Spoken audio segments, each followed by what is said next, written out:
Hey everybody, it's Carpo. You know what? I talk a lot. I just wanted to get that out there so everybody knows that I talk a lot because, well, it's true. I was, I guess I'm making a video about talking so I can talk. Um, it was funny because I was sitting here, I made this video a minute ago and I was thinking about how some of these videos go on so long, like, 17, 18 minutes. I mean, some of them are like a half an hour, and I don't even remember. It does not feel like that. I mean, for those of you who make videos, long ones, you know how it is. You start talking about something, and next thing you know, it's like, holy shit, how much time has gone by. Camera's dead, or out of space on your card. It's just like, whoa. And I I've been told that I talk too much. It's funny because my mom talks a lot. So when we have a conversation, we're talking over each other half the time. And she always, whenever I say something, she'll be like, you gonna let me talk? You gonna let me talk? But I don't feel like I'm over talking her. I feel like I can hold a pretty good conversation. When I talk with my brother, for example, he'll talk a lot with me too, but we have a pretty, balanced conversation. And with most of the people I do. I think my mom's actually the only person that we have that problem with, probably because she talks as much as I do. And so I was thinking about it today. I was thinking, okay, so I talk a lot. At least I have something to say, right? I mean, that's all. I guess that's why I try to develop these videos with something behind them, even if it is bullshit a lot of the time. Maybe I ramble on, talk about something that's not as important to somebody. But there's always one person out there who's, it's maybe what they needed to hear, or maybe they just learned something that they didn't know, or maybe not. Maybe it's just garbage. Maybe some of my videos have absolutely no purpose. I know some of them are totally useless, but to me, they help me personally to kind of process these things. Because when I talk, I don't believe that I'm speaking necessarily just from my own brain. I mean, I hold the belief that we speak into the collective consciousness. I come out here and I bring my pipe with me and a bowl.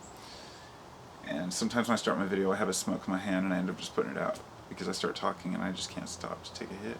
Because if I do, it's like breaking away. And I used to puff in my videos for a while there, and it was just because I was trying to get it accomplished at the same time, because I don't have a lot of time. The kids are sleeping right now, so I have the opportunity to come out and make a video. And so everybody out there knows somebody who talks too much, right? But now if they're talking about their favorite sports team, and you're not into sports, that's understandable. And if they're talking about philosophy and you're not into philosophy, that's understandable too. I sometimes I'll speak to someone for 5-10 minutes about something really important about life, and they'll turn around and say something like, what should we eat? Or, just like, people don't want to hear it. People don't want to hear about life's meanings. And I think that's, I guess when I was younger, when I was in my 20s, I thought that I mean, I was a pretty hardcore seeker back then. I mean, I was reading The Psychedelic Experience when I was 16, like with Timothy Leary and stuff, and I was really into, I understood ego death, before I was 18. And that to me really changed my life, and I kind of took it for granted and assumed that everyone knew what ego death was, that it was just, one of those normal things, and that people understood that integrity and values were what is important in life, although I didn't know how to describe it back then. I knew nothing about philosophy. I thought history was a waste of time. I was a stubborn kid, like all kids are. I had my ways. So in some ways I was aware, in some ways I wasn't. And I had issues because my dad died when I was 14, and I went to different schools and got kicked out of high school for having a bong, and then went to the 2 different alternative schools. Lived with my mom for a while, and it was one of those things where, life was just kind of chaotic, and I tried to read as much as I could about, in those times. And when I was about 20, I started to get into the conspiracy stuff. So for that longest time, all I'd talk about was negative stuff. Oh, the end of the world's coming, dude. You gotta prep, you gotta get everything ready. Oh, dude, you gotta get buckets of food, man. It's really easy, you just gotta get it, you gotta get it. And when I look back on that, it's like, okay, I was in a frame of mind. And having that reference shows me that that's what was important to me then. but people didn't want to hear it. If somebody came to me and started talking about prepping today, I'd say, I'm already prepared. I don't want to talk about that. So it really is circumstantial. Each person and what they want to hear at what time. Just like I said when George referred me to a video from Bill Donahue. I'd heard Bill before, but I wasn't that interested. But the one I heard was at the right time, the right frame of mind in my life, where I was interested in studying a little bit more about Christianity to understand the depths of it and the roots. So if that video had come a year ago, which actually a couple did, I wasn't that interested back then. So a person who talks a lot is sometimes the bane of society if they're talking about the latest gossip, if they're talking about the the sports team or the local news or something that's completely really irrelevant to life in general, and that's all they talk about, then it gets pretty old. But I think that if a person's talking about the right things, then it's totally valid for a person to talk, and that's why I do. I guess I'm spouting a lot of bullshit to some people, but this is what works. This is what life is about. We're in a frame of mind now that is beyond anything I could have imagined when I was a kid.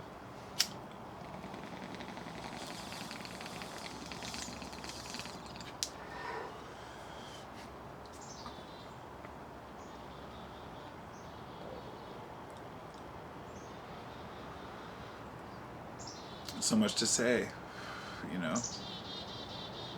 so much to learn, so much to observe, so much to share.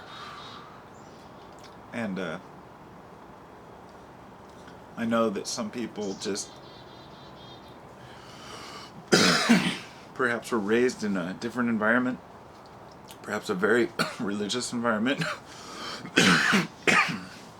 or an abusive, or strict, or very impoverished, and that their life was based on trying to survive, to struggle, to get by. And those are the folks that never had the opportunity to sit down and read books. They never had the opportunity to educate themselves on the meanings behind existence. And so now a lot of folks are stuck in their 30s, 40s, 50s, even 80s, trying to find out the meaning of life and hitting themselves because they wish they would have started younger. And I use these old folks as a reference for how I've lived a lot of my life. Like when I listen to old people when they talk to me, when they tell me what's important. And it's always the same thing, family, love, acceptance, tolerance, being relaxed, not hating people. And family is always the big one. You can, old folks on their deathbed, just holding your hand saying, oh, I wish I would have loved more. Simple things like that can really open a person's mind, or eyes and mind, or the mind's eye, to what's important. And so when I talk about these things, I have passion behind it, because I know that it's important. I know that people can change, and I know that people can be happy. And I don't think I have the answers. I don't think that I know the solutions to how the world works. I am just one facet of a jewel that is so large. I was doing some math the other day. I love math. And I was wondering how many people were not people on Earth, but if you were to take each person, and this is what I came up with.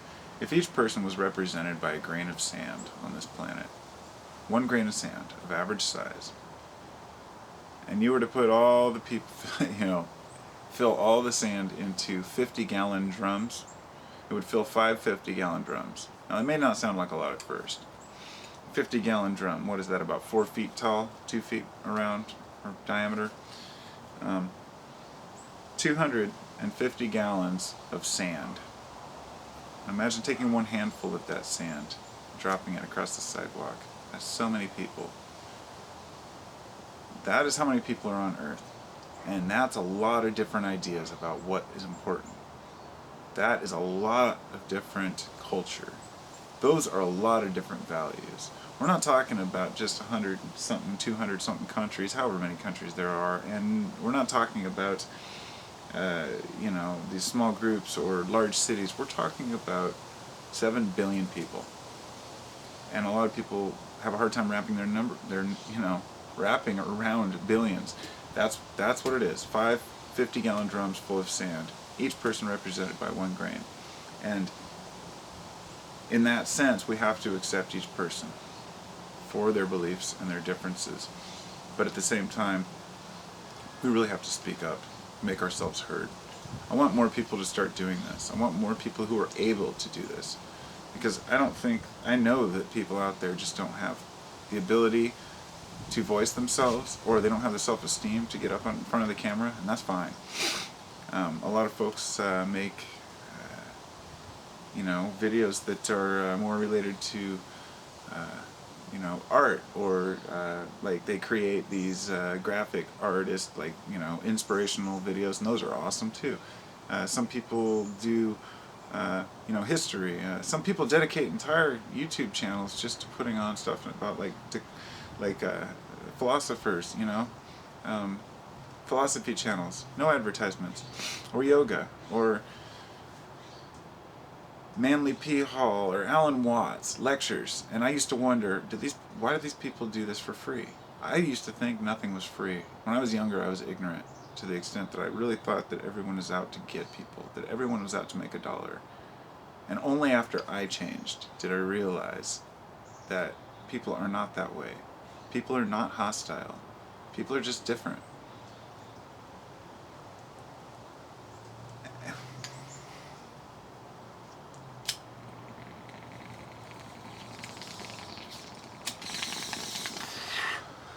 So I did realize that people do make channels and take their time and make videos of these philosophers and stuff because they feel it's important for people to know it. These are humble people that don't try to take credit for anything or try to advertise or make money. It's about efforts to improve humanity. And when you find a way to do it, you find a way that works for you, you want to share it. And that's why I share with all of you. And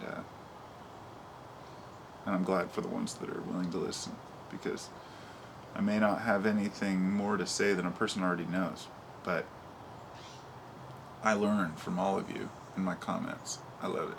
I get so much out of that. I get to see where I'm right, where I'm wrong, and that's what's important, because I'm critical of myself and I'm willing to look at myself when I'm wrong. And that's what I've had to do recently with a lot of my religious bashing.